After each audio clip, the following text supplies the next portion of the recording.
বাপরে, একটা ভয়ঙ্কর অভিজ্ঞতা হলো। এই প্রথম আমি চড়কের মেলায় গেলাম। আর এই চড়কের মেলায় কি হয় না হয় আমার তো কোনো অভিজ্ঞতা নেই, আমি চোখের সামনে সবটা দেখলাম। হরে কৃষ্ণা টু এভরিওয়ান, সবাই কেমন আছো? আমি তো গোপালের কৃপায় ভালো আছি। আর গরমটাও তো খুব পড়েছে বলো। আমরা বেরিয়েছিলাম রাম মন্দিরের উদ্দেশ্যে। ঠিক আমাদের বাড়ি থেকে 5 মিনিট দূরত্বে, 5 মিনিটও না বলা চলে। তো যেতে যেতেই পড়লো একটা মন্দিরের সামনে চড়কের মেলা হচ্ছে, এটা দেখলাম। আমি তো ফার্স্ট টাইম, কোনো অভিজ্ঞতা নেই চড়কের মেলা নিয়ে। দেখলাম মানে ধারালো অস্ত্রগুলোর ওপরে ঝাঁপ দিচ্ছে, লিটারেলি আমি দেখে রীতিমতো আমি ভয়ই পেয়ে গেছি। তো এটাই হচ্ছে ঠাকুরের হয়তো কোনো একটা ব্যাপার রয়েছে, তো সেই জন্য এগুলো হয়তো রিচুয়ালস, সেগুলো করতে হয়। আর এখানে হচ্ছে হরিণ লুট হচ্ছিল, সেখানে আমরাও হরিণ লুটের এখানে গিয়ে এখানে সব রকম ফল বাতাসা সবাইকে বিলানো হচ্ছিল, সেটা আমরাও পেয়েছি। আর এই হরিণ লুটের যে কোনো প্রসাদ কাছে রাখা, বাড়িতে নিয়ে যাওয়া খুব নাকি শুভ শুনেছি, তো আমরাও সেটা কালেক্ট করেছি। আর বেশিক্ষণ ওখানে থাকতে পারিনি, যেহেতু আমরা রাম মন্দিরের উদ্দেশ্যে যাব। তো সেই জন্য ওখান থেকে বেরিয়ে আমরা রাম মন্দিরের দিকেই চলে এসেছি।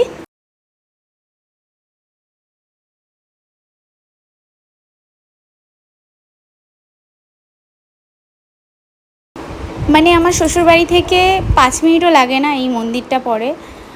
বেশ সুন্দর ভেতরটা। আর এই যে বড় হনুমানজি, সে দাঁড়িয়ে রয়েছে। আর এখানে আমরা গেছিলাম পুজো দিতেই, একদম বিকেল বিকেলে আমি আর কোয়েল চলে গিয়েছিলাম। আর ওর সাথে পরিচয় করা ভাসুরের মেয়ে, তো ভীষণ মিষ্টি একটা মেয়ে। বলছিল কাম্মা চলো আমরা একটু রাম মন্দিরে যাই, পুজো দিতে যাব। তো বিকেল বিকেল করেই আমরা বেরিয়ে পড়েছিলাম। এই যে মন্দিরের ভেতরে ঢুকেই দেখি ভীষণ বড় একটা শিব ঠাকুর। তো আমার তো ভীষণই ভালো লেগেছে, বাবা ভোলানাথের দর্শন পেলাম।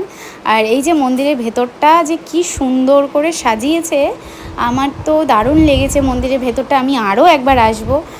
আর এখানে আরও অনেক অনেক মন্দির নতুন নতুন হচ্ছে, সে সমস্তটাই দেখলাম।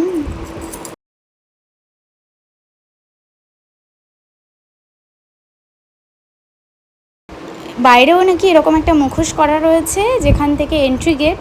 এটা নাকি আগে হতো, এখন এটা বন্ধ হয়ে গেছে। ওখান থেকে ঢুকে মন্দিরের ভেতরে প্রবেশ করা যেত। এটা একটা ইন্টারেস্টিং ব্যাপার। তো সেটা কোয়েলের কাছেই আমি শুনতে পেলাম।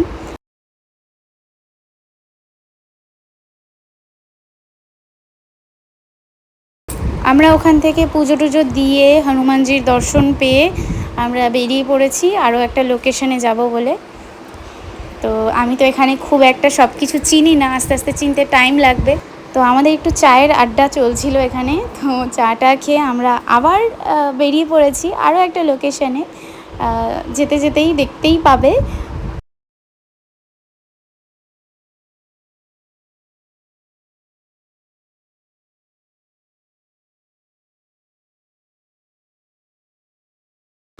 আইফেল টাওয়ার যেতে পরে যে রাস্তাটা, দুই সাইডে ঝাউ গাছের মাঝখান দিয়ে যে রাস্তাটা যাচ্ছে, ওই জায়গাটা দিয়ে এক্স্যাক্টলি ঢুকবো।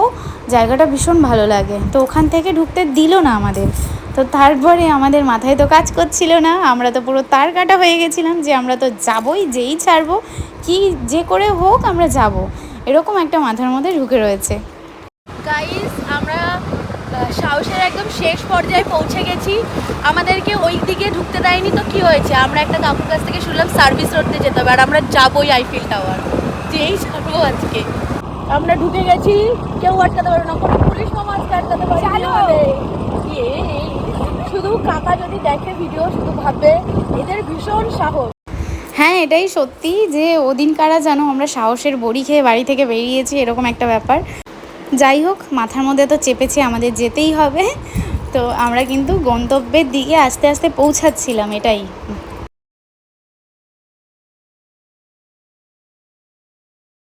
বলতে বলতে তো চলে এলাম আইফেল টাওয়ারের সামনে দিয়ে, ক্রস করছি, আমাদের সত্যি কেউ আটকাতে পারলো না। ওখানে দাঁড়িয়ে আমরা কিছুক্ষণ ফটো টটো তুললাম। আর ভীষণ এক্সাইটেড আমরা দুজনেই। এক্সাইটমেন্টে ব্যাক পড়ে যাচ্ছে। ওটাতে চলো।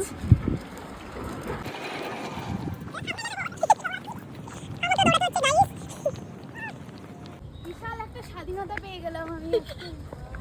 ও কি মজা হচ্ছে আমার। বিয়ের পর এই প্রথম আমি মানে কাকাকে একটু- ছাড়া? হ্যাঁ, কাকাকে ছাড়া একটু শান্তিতে ঘুরছি। এটা বিয়ের আগের লাইফ, যেতে চায়।